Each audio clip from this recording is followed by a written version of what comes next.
Di kalangan kelas atas, banyak orang memperhatikan keluarga yang sepadan. Orang-orang yang berteman dengan keluarga Okto tahu istri Ezra berasal dari keluarga biasa, mereka merasa Kina beruntung. Mengetahui Kina adalah cucu Tuan Libra, meskipun mengembara di luar, dia memegang 25% saham grup Libra, pemegang saham terbesar kedua di grup Libra. Namun, keluarga Okto dan keluarga Libra selalu menjadi saingan. Beberapa tamu mengira akan ada pertunjukan bagus malam ini, tetapi kedua keluarga tampak sangat harmonis. Tentu saja, keluarga Okto memiliki tujuan mengundang Tuan Libra menghadiri jamuan bisnis keluarga malam ini. Tujuannya adalah untuk memberitahu semua orang Kina adalah cucu Tuan Libra. Meskipun kekayaan dan kekuatan keluarga Libra tidak sebagus keluarga Okto, tetapi dapat dianggap sepadan. Meskipun keluarga Okto dan keluarga Libra adalah saingan, sekarang mereka berjabat tangan dan berdamai. Ini cukup membuktikan betapa pentingnya posisi Kina di keluarga Okto. Secara tidak langsung juga mengingatkan beberapa orang ketika melihat nyonya muda kedua, harus bersikap lebih hormat. Kedua saudara Okto merupakan fitur utama dalam perjamuan malam ini. Malam ini, Vito mengenakan setelan burgundi rapi. Dirinya yang tinggi, bergerak di aula perjamuan besar, sangat mempesona, ditambah status lajang, membuat banyak selebritas dan anak perempuan menginginkannya. Meskipun Vito pernah menyampaikan tidak akan menikah, tetapi rencana tidak dapat mengikuti perubahan. Bukankah semua orang pernah berpikir Ezra tidak akan menikahi seorang istri? Bagaimana dengan sekarang? Semuanya menamparkan wajah sendiri. Berbicara tentang Ezra, dia termasuk dalam kategori boleh dilihat dari jauh, tidak boleh disentuh. Lagi pula, dengan kondisi fisiknya, siapa yang berani menyentuhnya? Apakah tidak takut dimintai pertanggungjawaban? Bagaimanapun, tuan muda kedua sudah menikah. Tetapi ada orang, bahkan jika kamu sudah menikah, masih berani merebut secara paksa. Ryuko berjalan menuju Ezra dan istrinya dengan sepatu kristal, dan tersenyum. Selamat malam, Nona Libra, Kak Ezra. Kina mengerutkan bibirnya tidak mengatakan apa-apa, dan mengabaikannya. Sekarang dia adalah istri Ezra, nyonya muda kedua keluarga Okto. Karena Ryuko sengaja memanggilnya Nona Kina, dia menganggap Ryuko tidak tahu sedang menyapa siapa. HMPH, Kina juga memiliki temperamen. Ezra mengerutkan kening, berkata dengan suara rendah, Nona Ryuko, jika kamu memanggilku Kak Ezra, kamu harus memanggil Kina sebagai kakak ipar. Jika tidak bersedia, panggil aku tuan muda seperti orang lain, dan panggil Kina, nyonya muda kedua. Jika tidak mau, panggil Tuan Ezra, sebagai putri terpandang yang memiliki etiket. Cara menyapa yang salah adalah sesuatu yang sangat memalukan. Mengenal Ezra 20 tahun lebih, ini adalah pertama kalinya Ryuko mendengarnya mengatakan kalimat yang begitu panjang untuk dirinya, tetapi itu untuk memarahinya demi wanita lain. Dia sangat marah, tetapi tidak menunjukkannya. Aku menyukai Kak Ezra selama bertahun-tahun, tetapi yang kamu nikahi sekarang bukanlah aku. Bagaimana bisa aku terima wanita lain menjadi istrimu? Aku tidak bisa terima dia sebagai istrimu. Apa salahnya panggil dia Nona Kina? Ryuko berkata dengan sedih, matanya basah dan memerah. Tidak tahu sejak kapan Vito muncul, membawa tersenyum sinis dan berkata, menurut logika Nona Ryuko, aku harus nikahi semua wanita yang menyukaiku? Nona Ryuko, mulutku kasar, kamu mau dimarahi untuk berikan aku ketenangan pikiran. Wanita ini benar-benar sulit diatasi, dan sangat tidak tahu malu. Kakak keduanya sudah mengatakan tidak menyukainya, masih saja tidak menyerah. Kamu ingin menjadi selingkuhan, setidaknya harus saling mencintai dulu baru ada kesempatan. Angan-angan cinta bertepuk sebelah tangan, masih bersikeras ingin merebut, orang mau selingkuh juga tidak denganmu. Ini namanya murahan. Ryuko sangat sedih, seolah hidup untuk ditindas, melirik Vito dengan mata merah dan buru-buru berbalik pergi. Kakak kedua, lain kali ketemu wanita ini, langsung katakan, nyah, jejak jijik melintas di mata Vito ketika menyebut Ryuko. Jika dia menghadapi masalah seperti ini, pasti akan diam-diam membunuhnya agar mengurangi masalah. Singkatnya, para tetua yang harus dikenalkan kepada Kina sudah dikenalkan. Ezra mengerutkan bibirnya, membawa Kina menuju area makanan. Kina datang tanpa makan malam. Di sini, Tias mengikuti Tuan Libra menghadiri jamuan keluarga yang diselenggarakan bersama oleh keluarga Okto dan keluarga Troni. Dirinya bersemangat melihat sosok Vito. Melihat Vito meninggalkan aula perjamuan, ia diam-diam mengikuti. Vito tahu ada yang mengikuti di belakang, tetapi pura-pura tidak tahu dan berjalan sendiri. Meninggalkan ruang perjamuan, mengikuti ke taman belakang, Tias memanggil dengan malu, bahkan berjalan ke arahnya. Cahaya di taman belakang agak redup, Vito menyalakan sebatang rokok, dan cahaya merah dari puntung rokok tiba-tiba redup di wajahnya yang tampan, memberi orang perasaan keindahan misterius dan jahat. Dia bersandar pada pilar di koridor dengan tubuhnya yang tinggi, menatap Tias dengan dingin, kemudian berkata dengan tidak sopan. Cepat katakan, setelah itu pergi. Dia tahu Tias menyukai dirinya, tetapi mengingat wanita ini berulang kali mencelakai kakak ipar keduanya, membuat orang merasa menjijikkan. Apalagi keluarga Okto terkenal melindungi keluarga sendiri, jika orang luar menindas keluarga Okto? Itu benar-benar sudah bosan hidup. Aku menyukai kamu. Wajah Tias tersipu malu berjalan ke arahnya, tubuhnya memancarkan aroma yang menawan, dan dadanya yang lembut menempel di lengan Vito. Sudah selesai, ekspresi Vito menjadi dingin, cek. Sama-sama wanita dari keluarga Libra, kenapa perbedaannya begitu besar? Sejujurnya, Tias tidak pantas menenteng sepatu kakak ipar keduanya. Tias tidak menyangka dia yang mengisyaratkan sedemikian rupa. Vito masih pura-pura bodoh, kemudian dia menggertakkan gigi dan berkata, malam ini aku ada waktu. Ingin bersamamu, he. Vito tersenyum dingin. Meskipun aku playboy, aku belum sampai kelaparan, barang-barang yang datang sendiri ke aku, menurutku sangat murahan. Aku selalu meremehkan barang-barang murahan, jadi cepatlah nyah. Dia memarahinya murahan, wajah Tias memucat dan merasa terhina.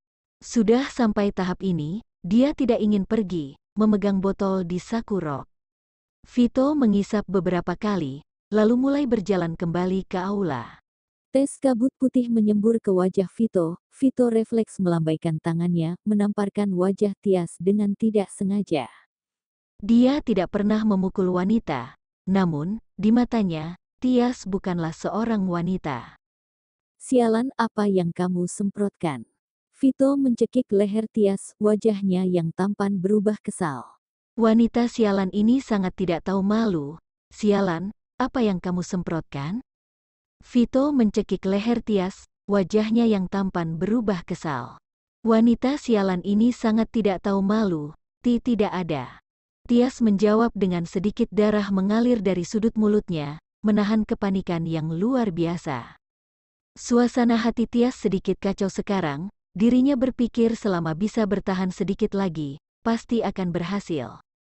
Katakan, Vito mencekik leher Tias dan mengencangkannya perlahan. Jika dia tidak mengatakan yang sebenarnya, mungkin akan dicekik sampai mati.